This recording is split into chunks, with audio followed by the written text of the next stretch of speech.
interactive. So all of you, Daniel and Nick are in the group, so I know them very well, but John is, let's say, new here in our community for today. So what I will be presenting today is something relatively superficial, is all in Open On Demand, is how to parallelize codes written in Python, scripts, especially on interactive sessions. And also a little bit of Python, again, from an interactive session, from Open On Demand, for a Jupyter Notebook. So, and this will be very, very interactive. So the first thing that I need you to do, let me see if we can, is to go to this page. Open your browser and go into this page. If you have an account on Thorny, this will, originally it will present you with the dual authentication, but I already was there.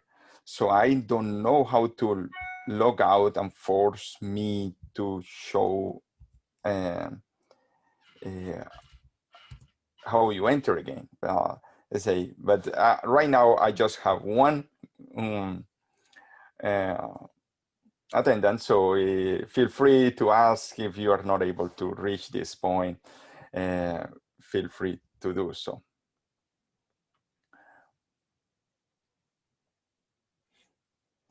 So now, when you log into Thornyflat Open On Demand, you reach this point. This is the dashboard. This is called the dashboard. It contains a couple of information on the front page. And the next thing that we will be doing is to create a Jupyter Notebook. All that we will be doing today is Jupyter Notebooks. So I will be closing my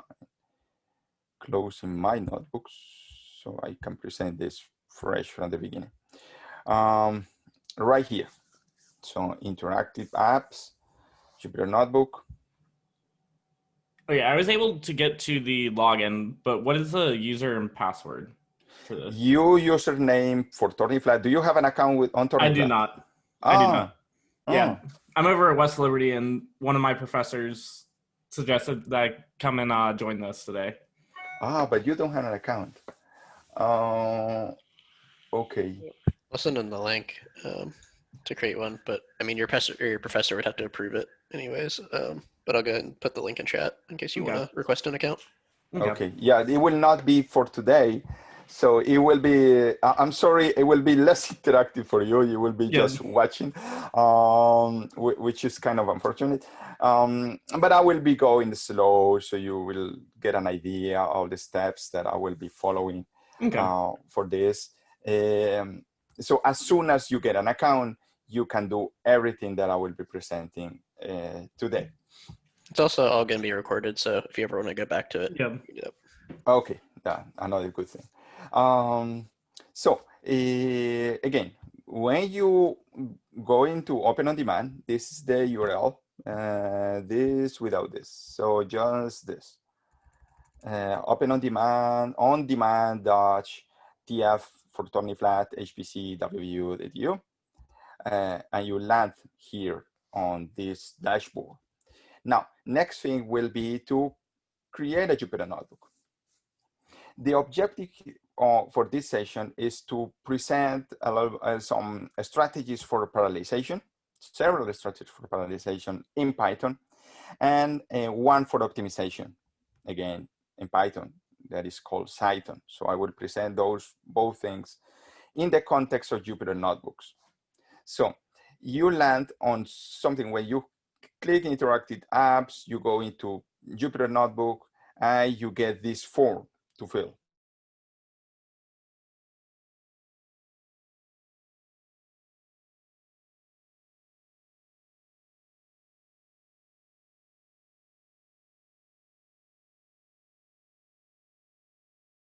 Did we lose him? I believe so. Guillermo, come back. Might be an internet outage or something. Let's see.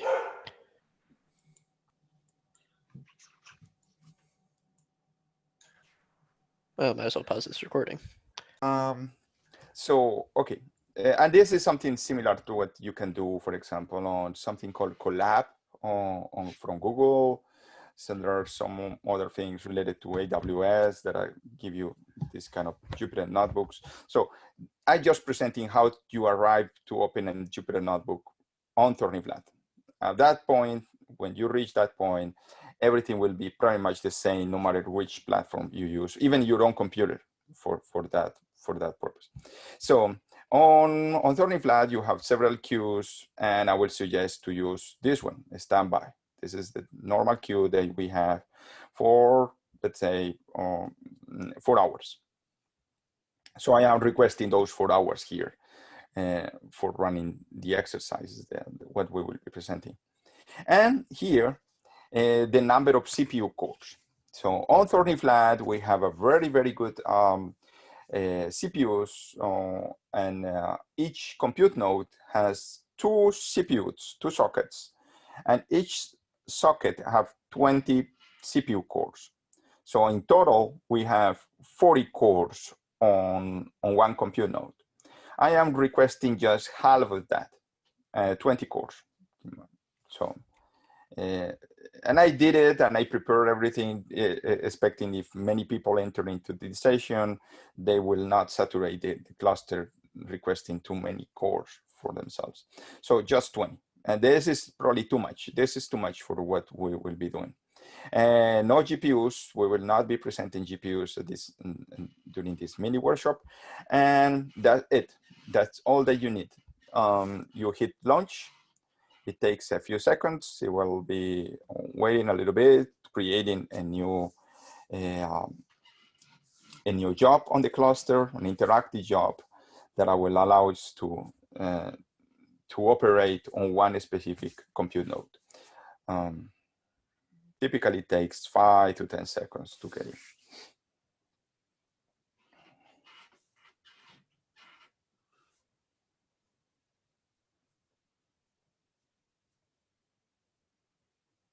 Okay.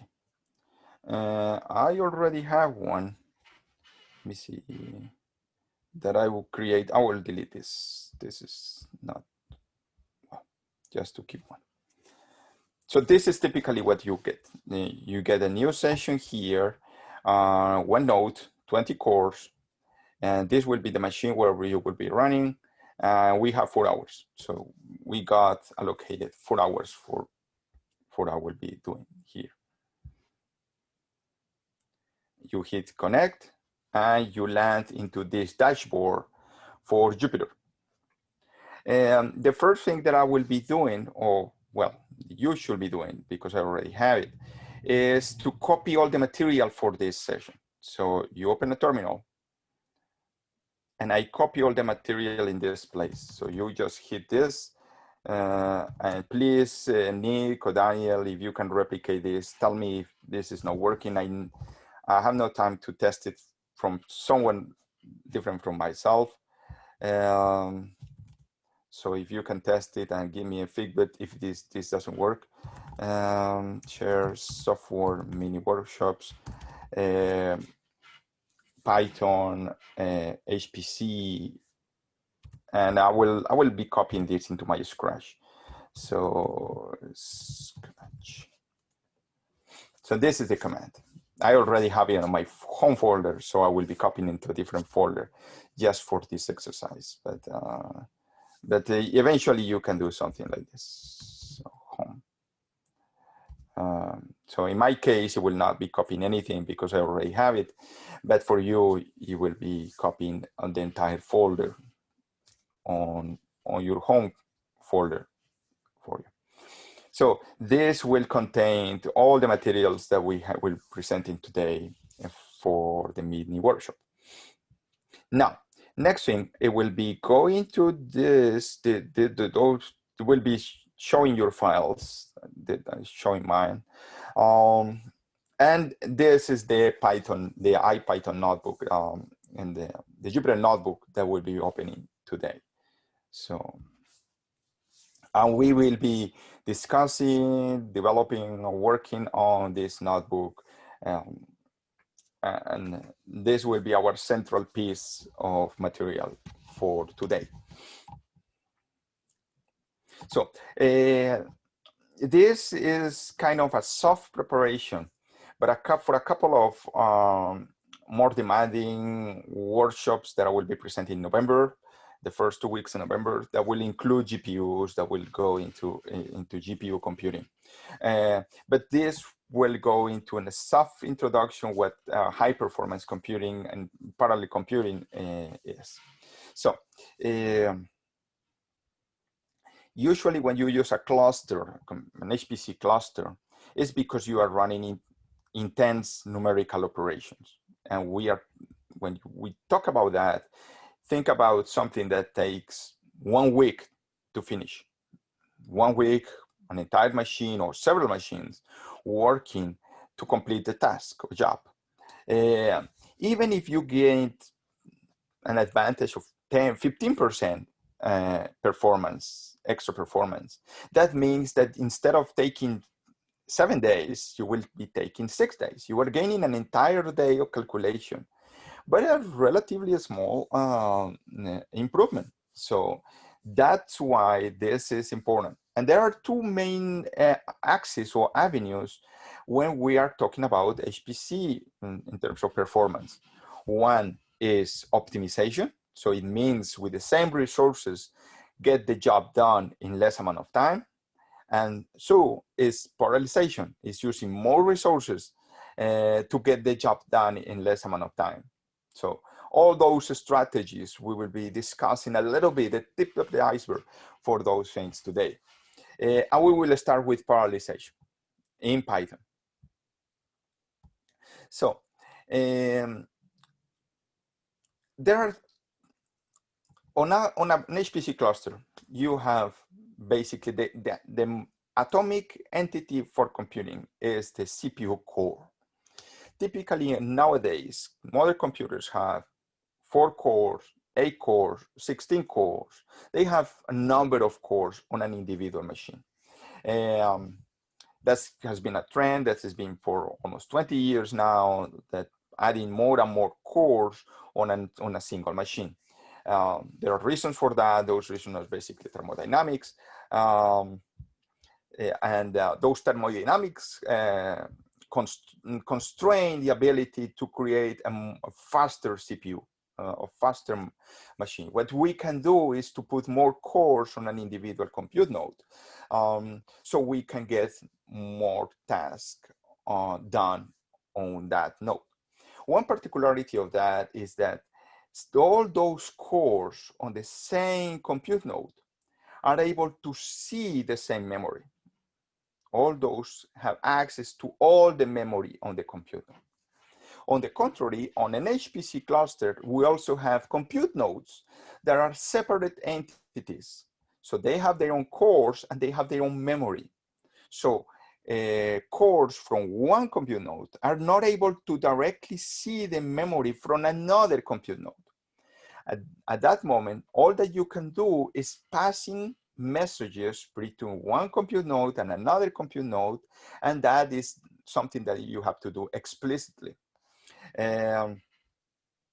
So that's one thing. Another thing is that when you are executing a job, imagine that you have a task and you usually develop or program that task to be executed on one core. So you have a set of instructions that they need to be executed one after another to get the job done. But at some point, you can identify opportunities where some pieces of the code can be executed concurrently with some other. So those are called opportunities for concurrency. When you take those opportunities from concurrency and you are able to execute those on different cores, that's where we are calling about parallelization. One extreme case of parallelization is what is called embarrassing parallelism, is where you basically don't need to communicate anything between one subtask and another subtask. One very typical case for that is, for example, when you are running swapping of parameters. You have a simulation, and that simulation is done under different conditions in temperature, different pressure, or different volume, and each simulation is independent from all other simulations. So you can perfectly create several jobs, and those jobs will run in different computers, and you don't care about that as much. You just get the job done on different machines. So that's the most extreme case of parallelism, pure parallelism, or perfect parallelism. In some other cases, you need to transfer information from one subtask to another subtask. For example, when you have you are simulating something in a domain, imagine a cube, and you are splitting the cube and particles are moving in the cube. So you are splitting the cube in half. At some point, you need to communicate those particles that are leaving one slice of the space and entering the second slice of the space, particles that are interacting with particles that are in the opposite side of the slide. So all that communication needs to happen explicitly. So you are constrained for that communication. And also you can be constrained due to coordination. You cannot simulate for one half far more in the future that you can do for the other half. So at some point you need to stop, and you need to ensure that all the space in your domain had been reached the same time, the same simulation time, before you compute the next time step. So that is another thing that enters in the equation, and that is also something that constrains your ability to parallelize more efficiently. All those things at some point will reduce your ability to parallelize perfectly. Now, let's go back to the machines. On an individual compute node, you have all those compute cores that are able to see the same memory. So that's really good. But sometimes you will like to take advantage of multiple cores that are in different compute nodes. When we are working on the same compute node, taking advantage of the fact that all those cores are able to see all the memory on the compute node, we are using what is called shared memory parallelization. When we are crossing nodes, when we are communicating between compute nodes that have its own memory, its own cores, you are talking about message passing parallelization. So that's the typical way you do it. So now, what we will be doing today is mostly on, we will be entirely on one compute node. For simplicity, we will not be talking about MPI. We will not be talking about how crossing nodes or communicating.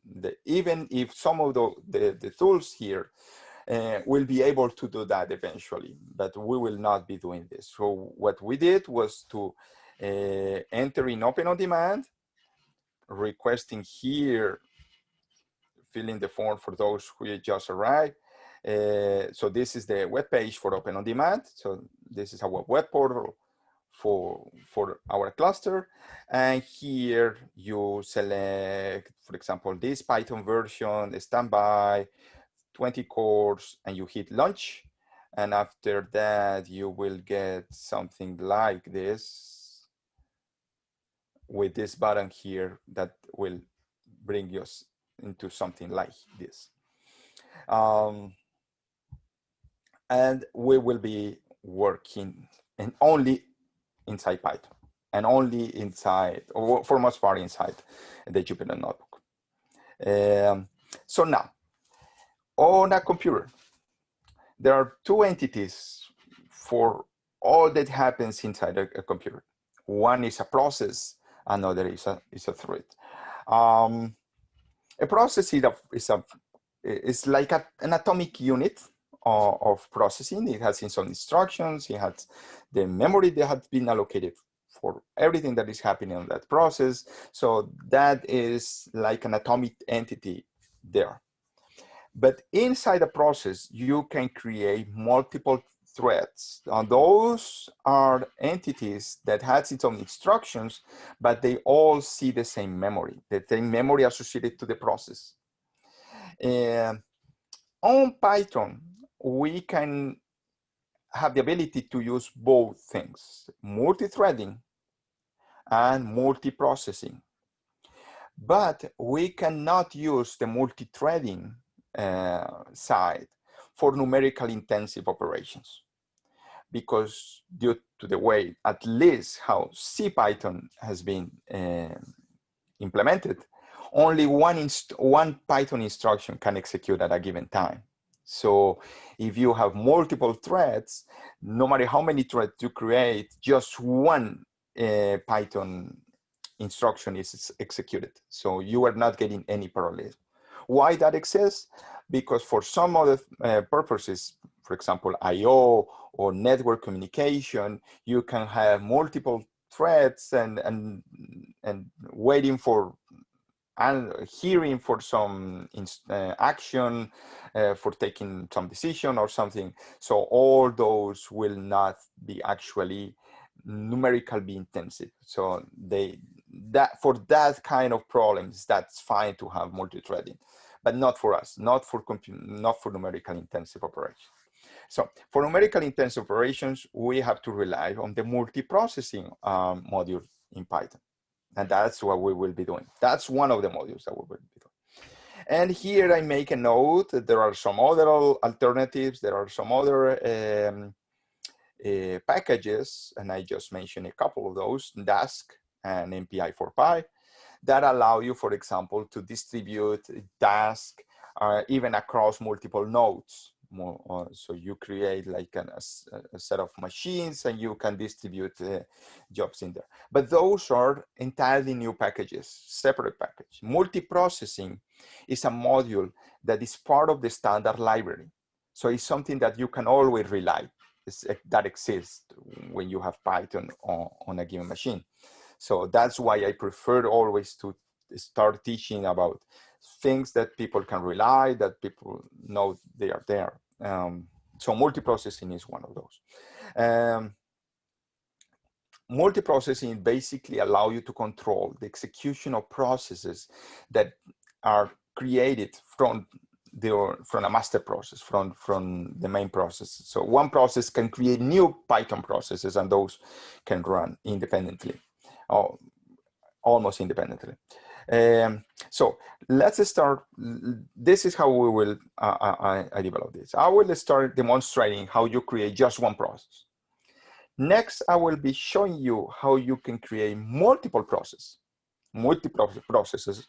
and next, how you can use easy to use interface for working with multiple processes. So that is the road. So we will be starting from the most difficult case, when you have just one process and you take care of everything, into the most simple stuff that will take most of that burden out of you. So another thing that happens, and the reason why this code is not executable here is because in most cases inside the Jupyter Notebook, you cannot execute a multiprocessing module. So it relies on having like a separate Python script that is, when it runs, it gains this structure. So what I did for demonstrating this inside and I will later demonstrate some alternatives that you can use to move out of this, to still parallelizing inside a Jupyter Notebook. But right now we are constrained in that respect. So I basically showing you the content of this file. The file is there, so you go here. This is the file that I am showing you. So just replicate the file. I will create this file as a script. So so let's see what we have here. We import multiprocessing here. So this, again, is part of the standard library. So you don't have to install anything external to get it. And for this very first exercise, what I did was simulating something that takes 1 second. So I put just the job, the process to sleep for 1 second, just to get something. But later we will be moving out of this when we start making more interesting stuff. So what we will be doing here is using this multiprocessing process class to use as a parent from this new class in Python, my process, that will inherit everything that is in here. And basically I need to implement this couple of methods, the init method here and the run method here. So this one, not a big deal. I'm just entering with an integer and I will storing that here in a variable, just in a small overload, of that method implementation. And here, what I'm doing is to put all the work that I would like to do on a separate process. So, and again, for this time, I will simulating that something with just sleeping the process. And so, and this is how you execute this script. Again, this is a script. This is how the script was written. You create a process. You don't call this one directly. You call this method, the start method. The start method will prepare everything and will execute the run method. So notice that the method that we implement is not the method that we actually call. And if we need to stop, and when this happens, this will start running. It happens so fast that you don't notice that, but this start running. And immediately, doesn't matter if this takes 1 hour, immediately the next command here will be executed. So it's something that is completely a spin-off an execution. It will run independently. It could take an hour, and you can later ask if the job has finished, if I have a return from that, if something happened or something. And what I'm doing here is creating a barrier. So I'm creating a barrier, at least for this case. I am waiting until this store finishes and I get an answer from them.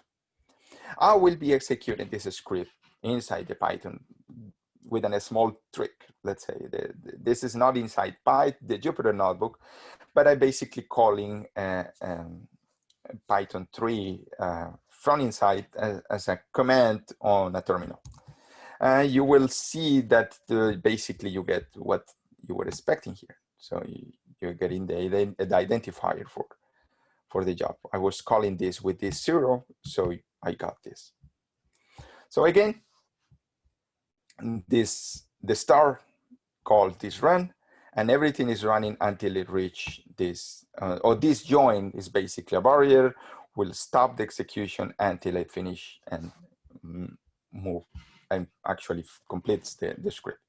Now, next thing is to create several processes. Now I am doing a little bit more complex exercise for this. So I will be using this NumPy and SciPy, basically to put some effort on the execution. What I will be doing is solving a set of linear equations with a different dimension size. So here I am creating a matrix m times n, and now we'll be defining n due to the argument in the function. So I will be later creating a relatively small matrix, is 1,000 elements for today's computing power. That's a relatively small matrix. And this is again random numbers that I will be filling for the for B, and I basically solving the equation a times x equal b.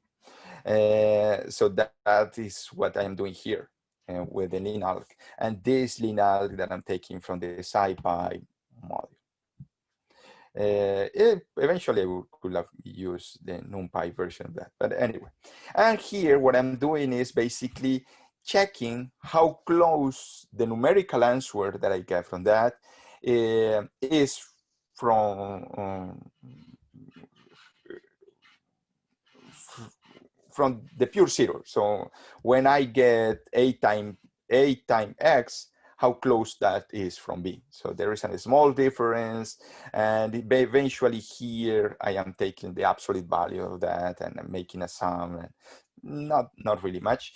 But the important thing here is that I'm creating a function that will take some time to execute, and that time takes depends on how big this n is.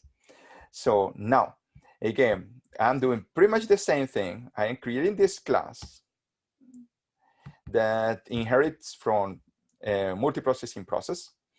And here, basically, I'm calling this function. Instead of just sleeping 1 second, I replace that with the actual call of the function. Now, what I'm doing here, and again, and I'm repeating this 10 times, just to put consuming a little bit more time. What I'm doing here is creating 5 processes, and they will not run at this moment. So each of them will receive a different number. The first one will, the first one will do this exercise here, this exercise, with a matrix 1000 times 1000. The next one will do the same with a matrix 2000 times 2000. So it will take longer, and that's not linearly longer. And the last one will take 5000 times 5000. Again, when you create the process here, the process, the objects will be created, but they will not start running.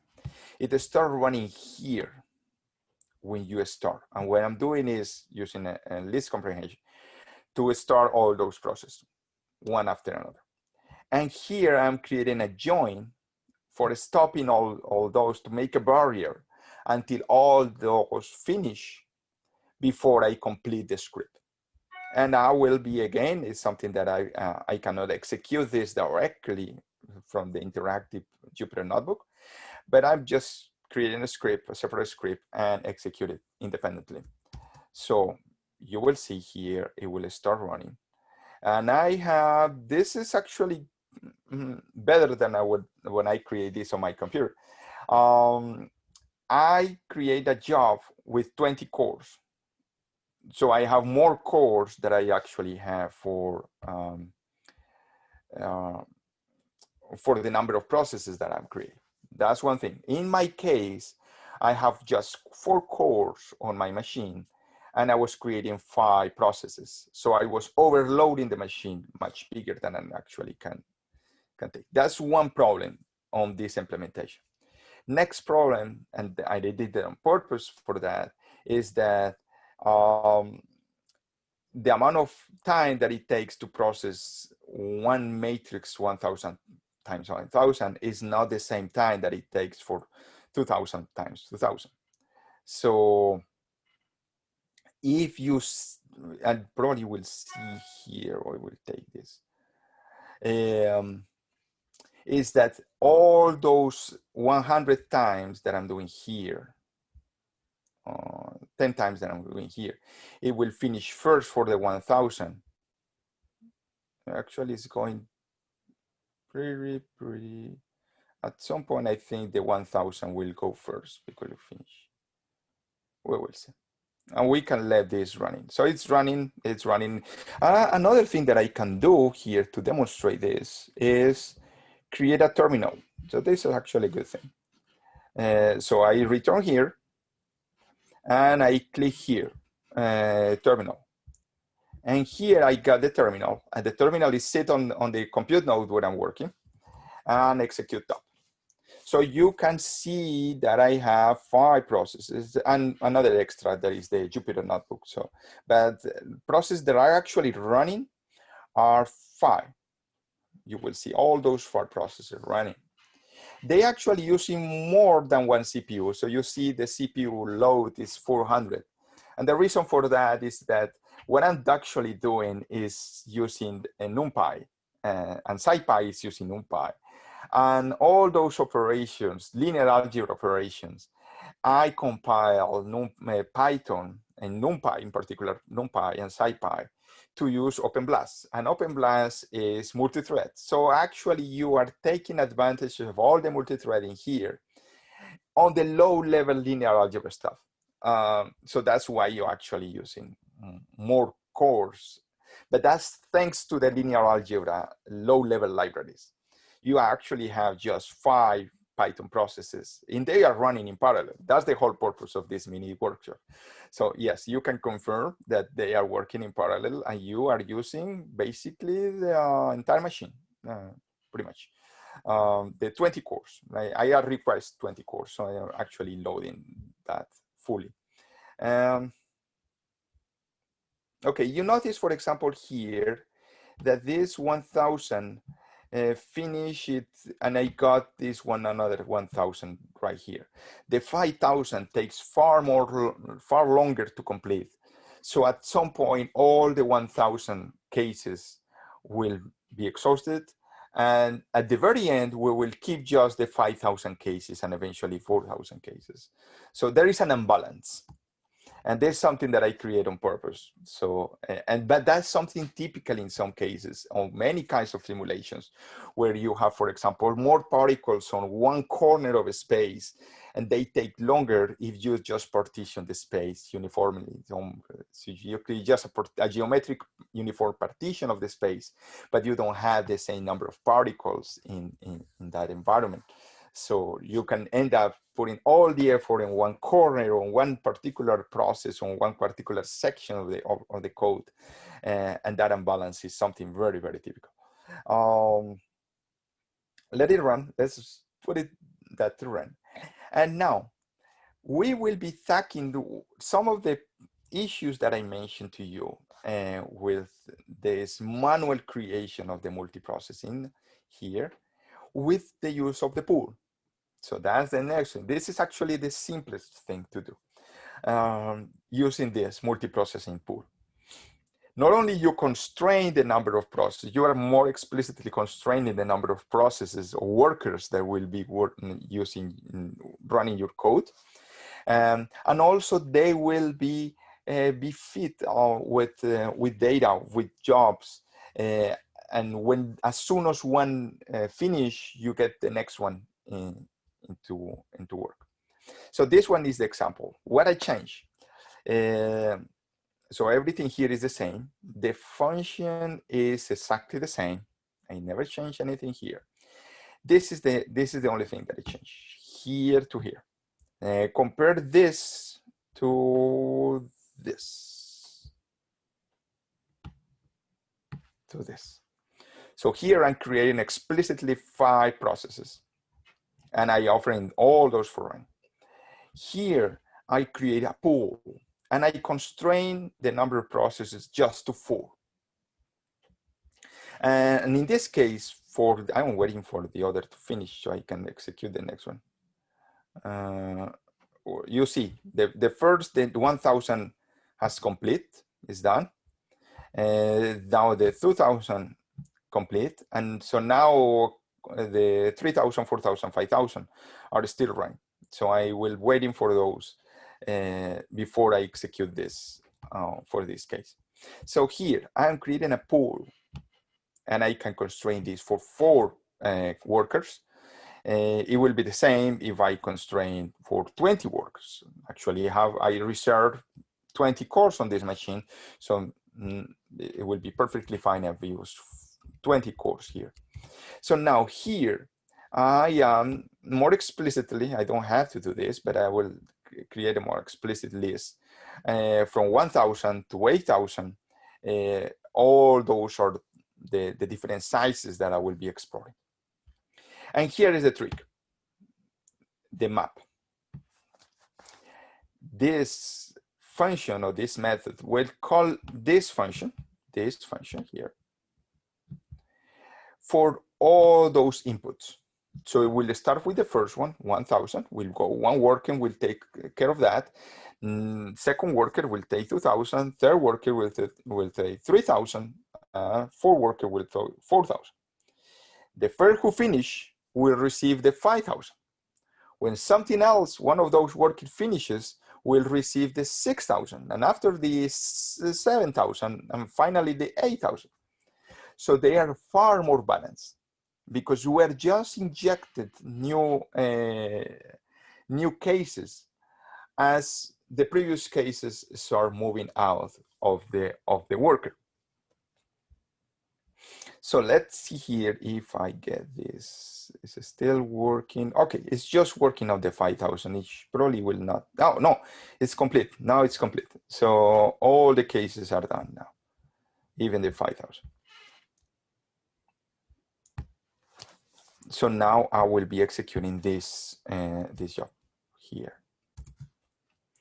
And I will return here to my terminal. Let me see if I get, okay. So now I need to filter this because Daniel is also, I got assigned the same compute node.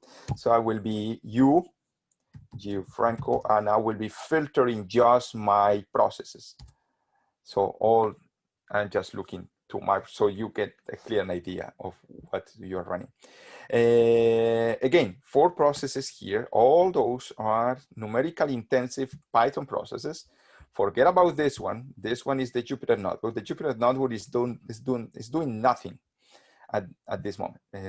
I just spun those processes separately with the script.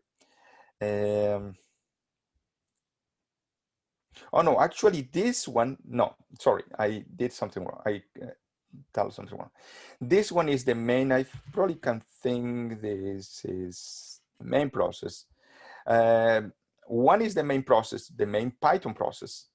And all those are the separate processes that had been created as workers from this one.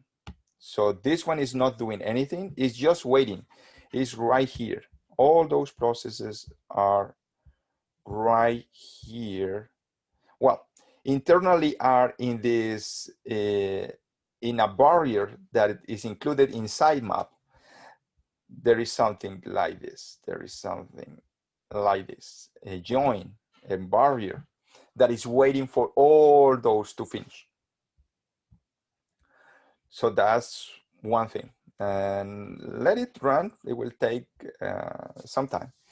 Multiprocessing has been for a while, has been since Python 2 point something. So it's very old, but there is a new alternative, relatively new. Python 3 has been around for now a good amount of time.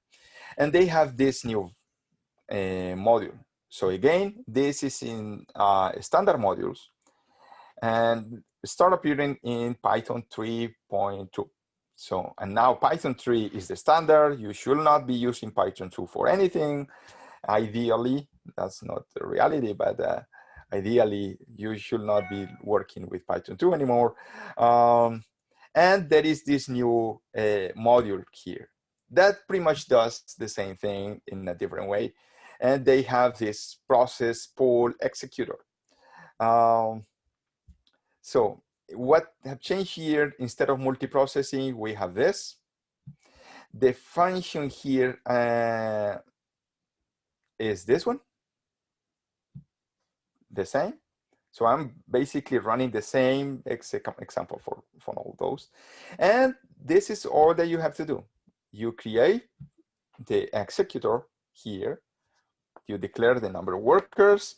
And well, here I put 7,000 when I developed this. But it pretty much is the same thing. This time is not multiprocessing pool, it's an executor, and you call the map. It will do exactly the same. I'm just waiting for this one to finish before I start launching this one. Otherwise, I will be putting more process there, which is okay because I have 20 anyway. So I will be working on this in a minute. So now, all that we have until now is with multiprocessing and this executor. None of those things can work inside a Jupyter Notebook. and those are mainly created for scripts, for programs to do some parallel programming when you are executing this from the command line interface or from programs that execute heavy load numerically. But from the Jupyter Notebook, you can have also the ability to create parallel execution directly inside the Jupyter Notebook. For doing that, and this is something that I'm not really sure if this is working out of the box or is something that I need to install separately. I already have it, so I always have something like this. Is this tab here on Jupyter that allow me to create clusters. For example, I can create a cluster 4 and start this. And this is something that I think now is out of the box. It not used to be that way, but I create my IPython parallel environment long ago, so I'm not really sure if everybody has access to this. If not, there is one command that you have to execute to install it, and it's right here. So this is the command to get it. But at that moment, you have to leave and re-enter, I think. So what I'm doing here with IPython parallel is that I'm basically creating a cluster. For the purpose of this mini workshop, you can also create the cluster directly from this command. You execute this command on the cluster. You can actually go here and probably kill this. I will say that I already have one. I probably well, actually create one. And now, and another thing is that right now, this is a very simple way of creating a cluster, so multiple cores that will be working together. But also IPython parallel allow you to create a cluster with multiple nodes, and those nodes will communicate through SSH through the network for coordinating the work in parallel. So the next thing that I will be doing is loading the module here. See how it goes.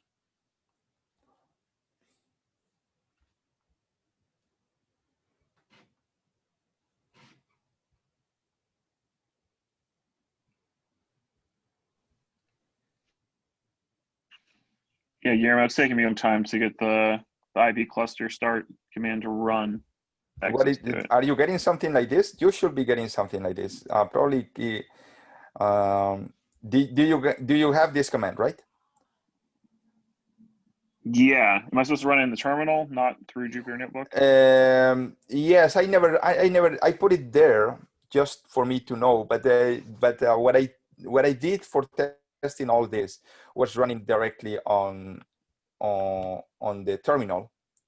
And ideally, you should not even doing this, but I was not sure. You should be just creating your cluster directly from Jupyter, as I did it here. You say how many engines, 4, 10, 20, and you just create those, and that's it. Do you have this? Do you have the IPython cluster tab here on Jupyter? Hey, yes, I do. Can you start the engine, let's say 4, 8, and you can just spin the 4 or 8 engines right away? Yes, I can. Okay, so now you should be able to load this. I don't know what is taking me. So I got stuck somewhere. Probably screw this with creating this twice, and it's making. Let me see. I will stop in this. I will stop this. Yeah, I was able to do the import now. You were able to import this? Yes, after let me see.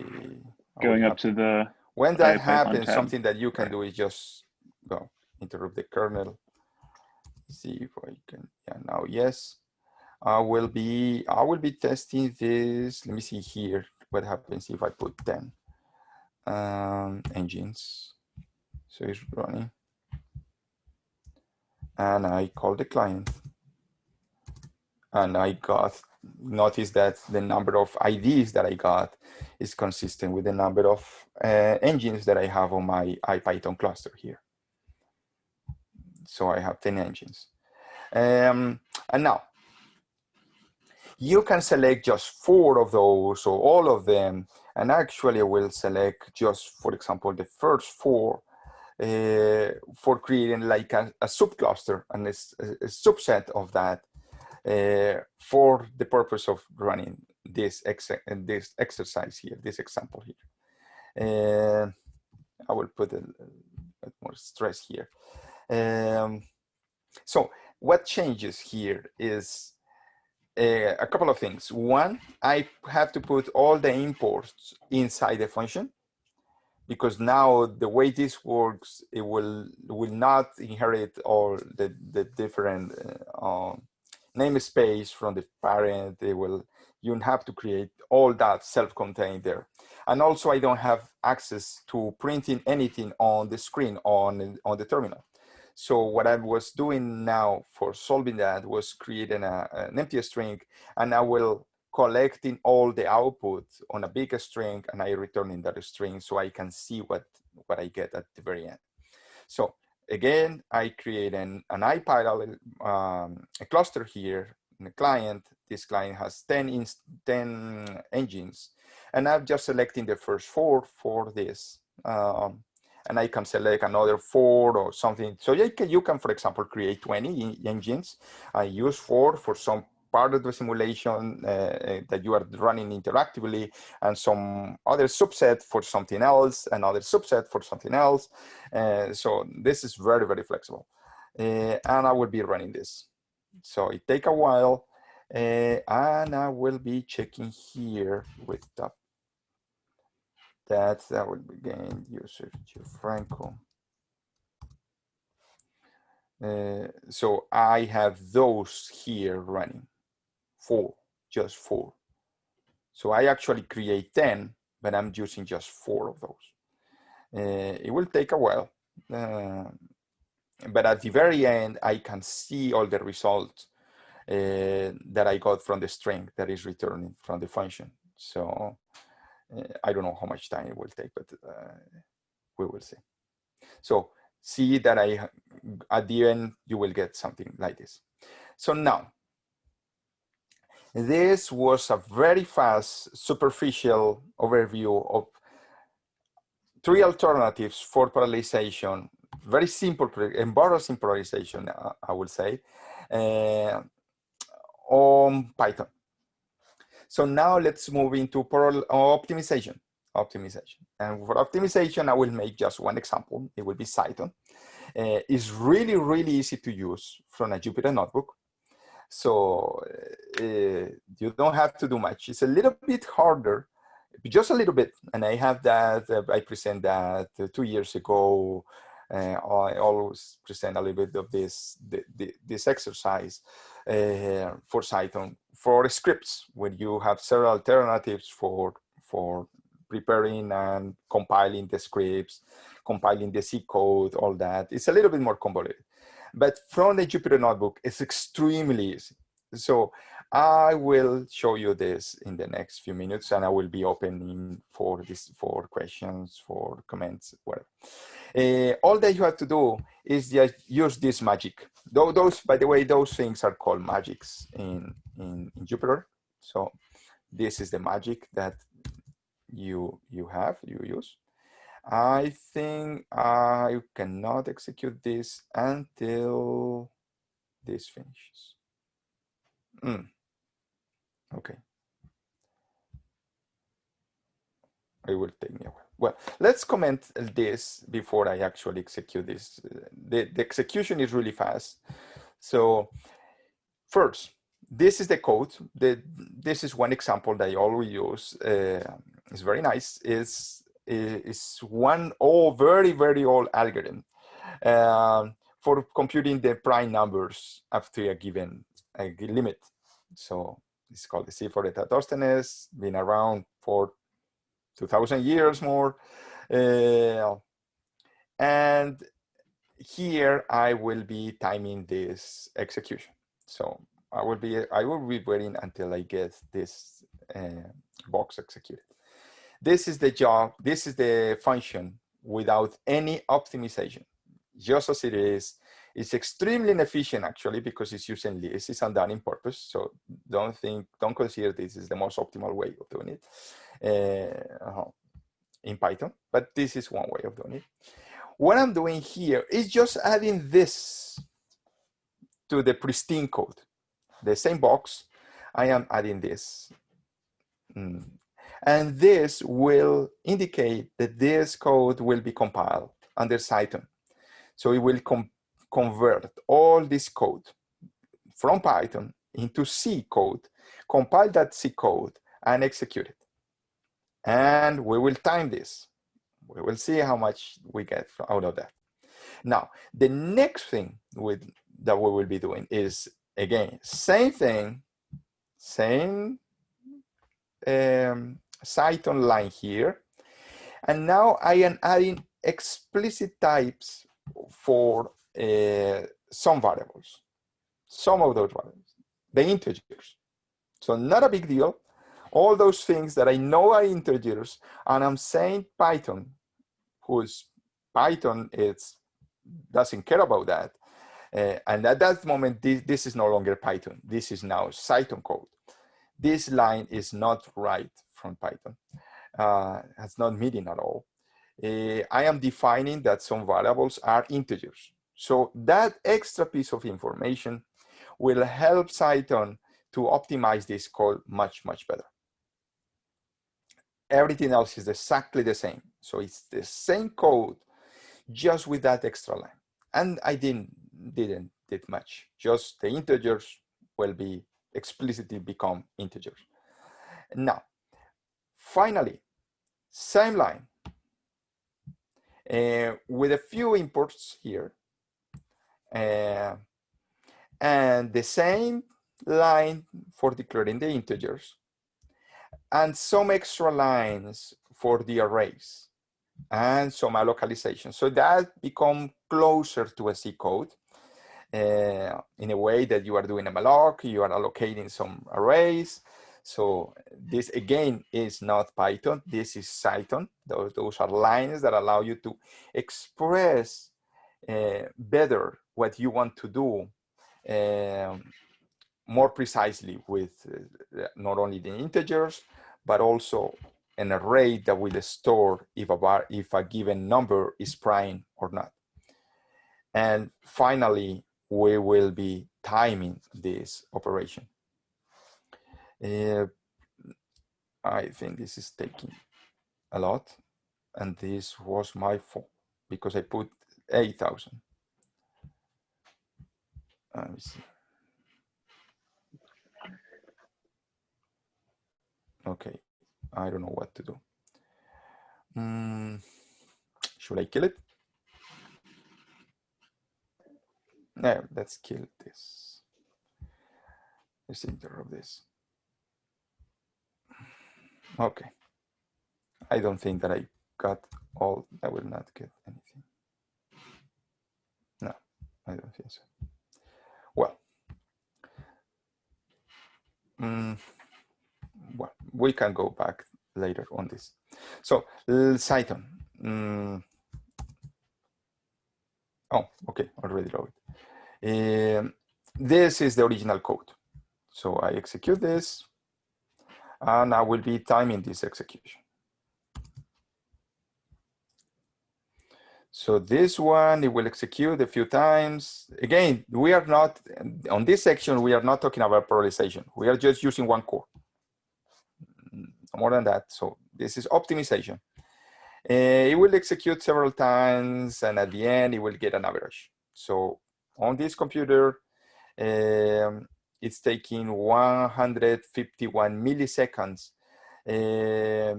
for running one loop of this code, of this function.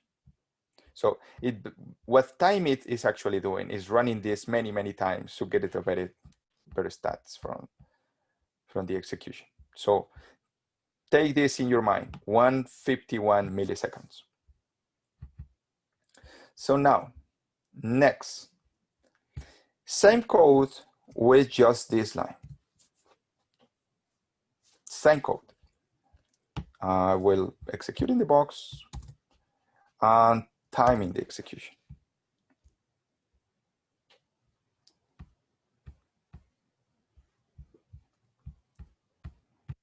$151, and now we got almost 1/3 of the time, just adding that extra line at the very top.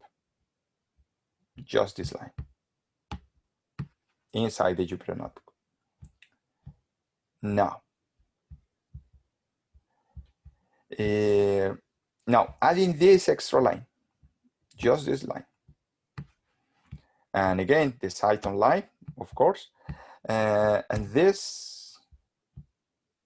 Now we are in 50 seconds, 50 milliseconds now. What happens with this one? Again, this will run a lot of times.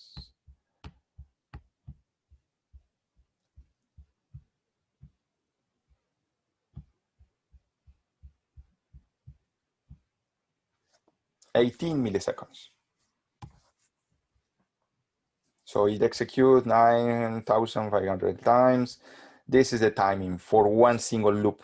So we are reducing from 151 to 60 or 50, 60 something, now 18 milliseconds. So now, finally, this changes is this couple of imports.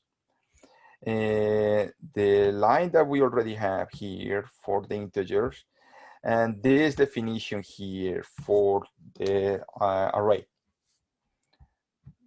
Everything else is pretty much Python code. Nothing else. I don't think that I have changed anything. Yeah, no, not major changes. And I will be timing this. I forgot to execute this line.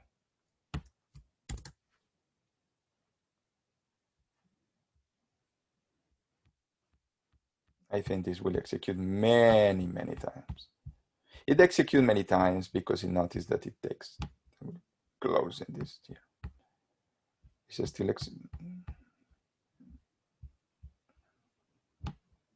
okay. 1.93 milliseconds. And I remember that the C version of this code takes like 1.3, 1.4 milliseconds. So we are almost getting into C speed. So the speed that you get when you run this purely C code.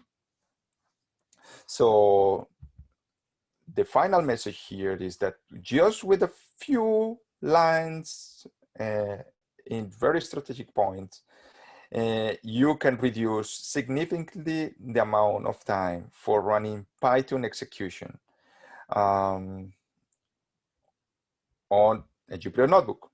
Super easy. It's a little bit, you have to do a few more steps when you run this on scripts.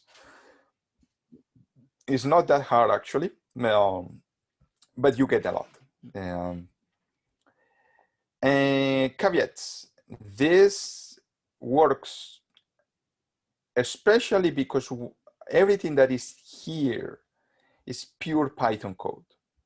So notice that all that I'm doing here is manipulating with some conditionals, loops, everything is manipulating lists, so very low level.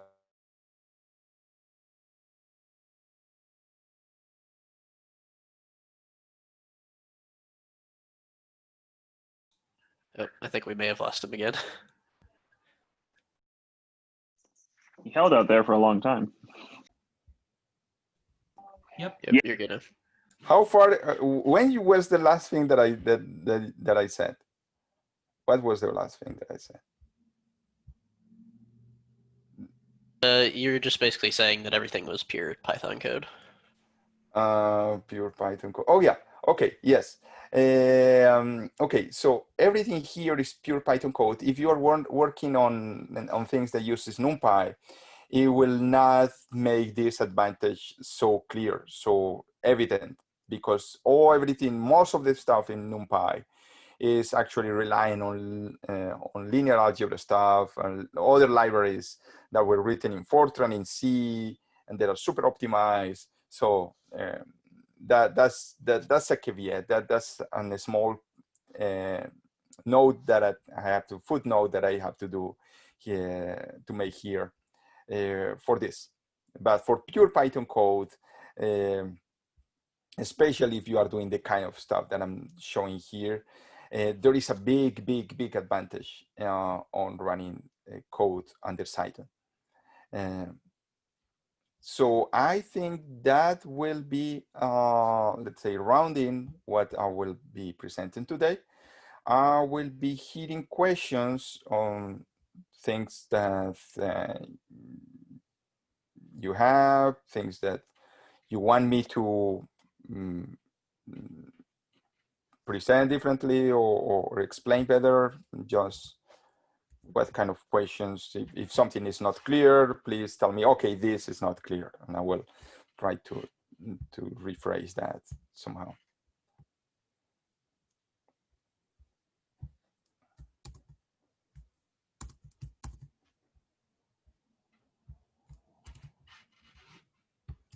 A question for you: do you have access to the iParallel is working for you? The IPython cluster, are you able to create those engines? Is okay? Yeah, it was functioning for me just fine. I got all the C code to run. Okay. Okay. And the site and I hadn't done anything with Jupyter on demand yet. So okay. I'm coming in as blank as I could be. Yes. So that's perfect. That's awesome. Yeah, that's exactly what I would like to hear, because I was not sure if that is something that let's say when I create this Go for me, I have to explicitly install the notebook that was called not IPython notebook, enabling that service to link to the IPython parallel. But I know that now that is done automatically, so that's good.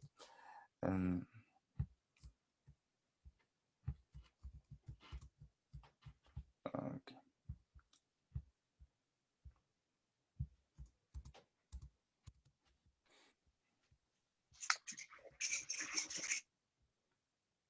Questions?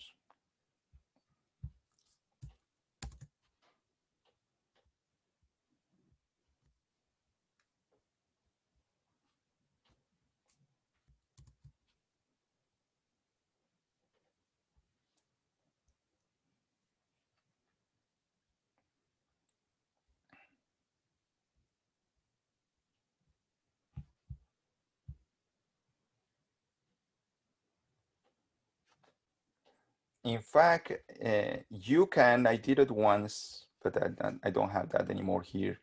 You can create multiple profiles here, and even with multiple compute nodes. So when you want to run this under MPI or something like that, you can create multiple nodes. And IPython, actually, this is documentation for that, by the way. You can create multiple executions on multiple compute nodes. So MPI with that.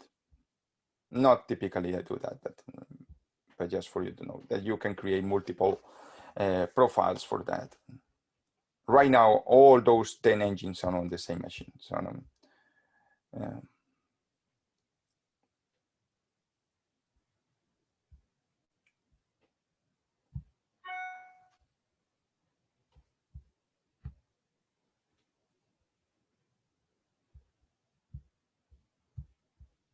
by the way,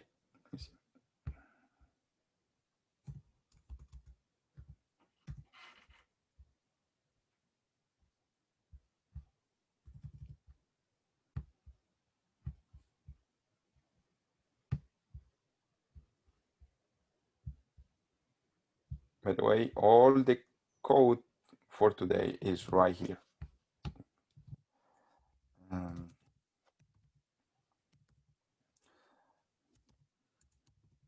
In workshops and right here, Python HPC.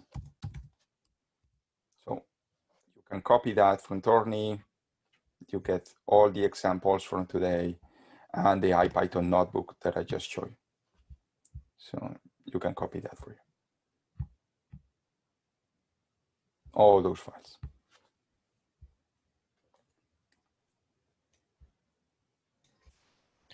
If there are any questions, I'm going to go ahead and stop the recording. Okay. This.